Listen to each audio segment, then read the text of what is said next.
Bayangkan seorang anak kecil yang harus tumbuh di tengah situasi perang. Ia tidak tumbuh dengan kehidupan mewah seorang calon superstar sepak bola. Tidak ada jalan yang mudah, namun dari keadaan sulit itulah, lahir seorang pemain yang kemudian mengangkat trofi Liga Champions berkali-kali, memenangkan Ballon d'Or, dan menjadi salah satu gelandang terbaik dalam sejarah sepak bola. Namanya adalah Luka Modric. Hari ini, ketika kita melihat Modric mengendalikan permainan dengan umpan-umpan akurat dan ketenangan luar biasa, mungkin sulit membayangkan bahwa perjalanan menuju puncak tersebut sama sekali tidak mudah. Ini adalah kisah tentang seorang anak dari Kroasia yang pernah diremehkan karena ukuran tubuhnya, tetapi akhirnya membuat seluruh dunia mengakui kemampuannya. Inilah perjalanan Luka Modric. Luka Modric lahir pada 9 September 1985 di Zadar, Kroasia. Ketika Modric masih kecil, wilayah tempat ia tinggal berada dalam situasi konflik yang sangat sulit. Keluarganya harus menjalani kehidupan yang jauh dari kata normal, namun di tengah keadaan tersebut, Modric menemukan sesuatu yang membuatnya bisa melupakan berbagai kesulitan, yaitu sepak bola. Sejak kecil, Modric sudah menunjukkan kecintaan yang sangat besar terhadap permainan ini. Bola menjadi bagian penting dalam hidupnya. Ia bermain kapanpun ada kesempatan, bakatnya kemudian mulai terlihat dan ia bergabung dengan akademi lokal. Namun, ada satu masalah yang terus mengikuti perjalanan Modric. Tubuhnya dianggap terlalu kecil. Banyak orang meragukan apakah pemain dengan postur seperti Modric bisa bertahan di level tertinggi sepak bola. Tetapi Modric tidak mencoba mengubah dirinya menjadi pemain lain. Ia justru mengembangkan kelebihan yang dimilikinya. Perkembangan Modric akhirnya menarik perhatian Dinamo Zagreb. Ia masuk ke sistem klub tersebut dan mulai mendapatkan kesempatan untuk berkembang. Namun sebelum benar-benar menjadi bintang Dinamo Zagreb, Modric harus menjalani masa peminjaman. Ia dikirim ke Zrinjski Mostar di Bosnia dan Herzegovina. Di sana, Modric mendapatkan pengalaman bermain melawan pemain yang lebih senior dan lebih berpengalaman. Menariknya, ia justru mampu menunjukkan kualitasnya. Modric memenangkan penghargaan sebagai pemain terbaik di liga tersebut. Setelah itu, ia dipinjamkan ke Inter Zaprei. Sekali lagi, Modric menunjukkan perkembangan yang luar biasa. Ia mulai membuktikan bahwa ukuran tubuh bukanlah penghalang untuk menjadi pemain penting. Ketika kembali ke Dinamo Zagreb, Modric mulai menjadi pemain utama. Ia membantu Dinamo meraih berbagai gelar domestik dan perlahan namanya mulai dikenal di luar Kroasia. Dan tidak lama kemudian, klub-klub besar Eropa mulai memperhatikannya. Pada 2008, Modric membuat langkah besar. Ia meninggalkan Dinamo Zagreb dan bergabung dengan Tottenham Hotspur. Premier League tentu berbeda jauh dari sepak bola Kroasia. Permainan lebih cepat, tekanan lebih besar, lawan lebih kuat, dan Modric kembali menghadapi pertanyaan yang sama. Apakah pemain dengan tubuh relatif kecil bisa bertahan di Premier League? Jawabannya diberikan Modric di atas lapangan. Awalnya, Modric dimainkan di berbagai posisi, tetapi perlahan ia menemukan peran yang paling cocok sebagai gelandang yang bisa mengatur tempo permainan. Ia tidak perlu berlari paling cepat, tidak perlu melakukan tackle paling keras, Modric hanya perlu berada di tempat yang tepat. Ia mulai menjadi pusat permainan Tottenham. Performa Modric di Tottenham semakin menarik perhatian klub-klub besar Eropa. Salah satunya adalah Real Madrid. Dan pada 2012, sebuah keputusan besar mengubah hidupnya. Luka Modric resmi bergabung dengan Real Madrid pada 2012. Namun awal karirnya di Spanyol tidak langsung berjalan sempurna, ia mendapatkan kritik. Ada yang mempertanyakan harga transfernya. Ada yang meragukan apakah Modric benar-benar pantas bermain untuk klub sebesar Real Madrid.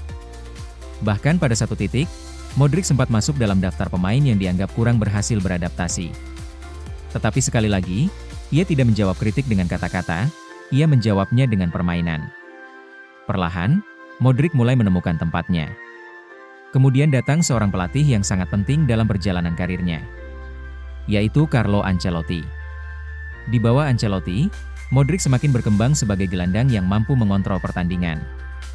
Ia bukan sekadar pengumpan, ia menjadi pemain yang menghubungkan lini pertahanan dengan lini serang. Ketika Real Madrid membutuhkan ketenangan, Modric hadir. Ketika pertandingan membutuhkan perubahan tempo, Modric bisa melakukannya. Dan ketika tim membutuhkan pemain yang berani mengambil keputusan di bawah tekanan, Modric menjadi salah satu jawabannya. Musim 2013-14 menjadi salah satu titik penting. Real Madrid berhasil memenangkan Liga Champions. Trofi tersebut sangat berarti karena Real Madrid akhirnya mendapatkan La Decima, gelar Liga Champions ke-10 mereka. Modric menjadi bagian penting dari perjalanan tersebut. Namun itu baru awal. Karena setelahnya, Real Madrid memasuki salah satu era paling sukses dalam sejarah Liga Champions. Modric menjadi bagian dari tim yang memenangkan Liga Champions berkali-kali. Bersama Toni Kroos dan Casemiro, ia membentuk salah satu trio lini tengah paling terkenal di sepak bola modern. Casemiro memberikan keseimbangan, Kroos memberikan kontrol dan distribusi, Modric memberikan kreativitas, mobilitas, serta kemampuan keluar dari tekanan. Ketiganya membuat lini tengah Real Madrid terlihat begitu sulit dihentikan. Dan Modric semakin menunjukkan bahwa dirinya bukan pemain biasa. Namun pencapaian terbesar Modric tidak hanya datang bersama Real Madrid. Pada 2018, ia memimpin Kroasia dalam perjalanan luar biasa di Piala Dunia Rusia. Kroasia berhasil mencapai final Piala Dunia untuk pertama kalinya dalam sejarah mereka.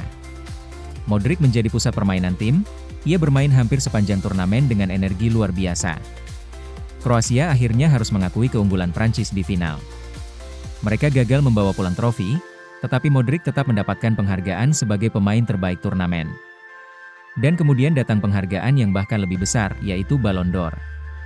Pada tahun yang sama, Luka Modric memenangkan Ballon d'Or. Untuk pertama kalinya sejak 2007, penghargaan tersebut tidak dimenangkan oleh Lionel Messi atau Cristiano Ronaldo. Modric memutus dominasi dua pemain tersebut. Bagi seorang pemain yang dulu dianggap terlalu kecil dan pernah diragukan kemampuannya, pencapaian ini terasa luar biasa. Seorang gelandang dari Kroasia berhasil memenangkan penghargaan individu paling bergengsi dalam sepak bola. Yang membuat kisah Modric menarik bukan hanya jumlah trofi, tetapi bagaimana cara ia mendapatkannya. Modric tidak pernah menjadi pemain yang mengandalkan kekuatan fisik. Ia mengandalkan otak, ia membaca permainan. Ketika pemain lawan mencoba menekannya, Modric seringkali sudah mengetahui kemana bola berikutnya harus diberikan. Ketika ruang di tengah terlalu sempit, ia bisa memutar badan dan membawa bola keluar dari tekanan. Dan ketika kesempatan datang, ia mampu melepaskan tembakan atau memberikan umpan yang mengubah pertandingan. Itulah mengapa banyak orang menganggap Modric sebagai salah satu contoh terbaik bahwa sepak bola tidak hanya ditentukan oleh ukuran tubuh. Kecerdasan, teknik, kerja keras, dan mentalitas juga bisa membawa seorang pemain ke puncak. Salah satu bagian paling luar biasa dari karir Modric adalah umur panjangnya. Banyak gelandang mulai mengalami penurunan ketika memasuki usia 30-an. Namun Modric tetap mampu bermain di level tertinggi.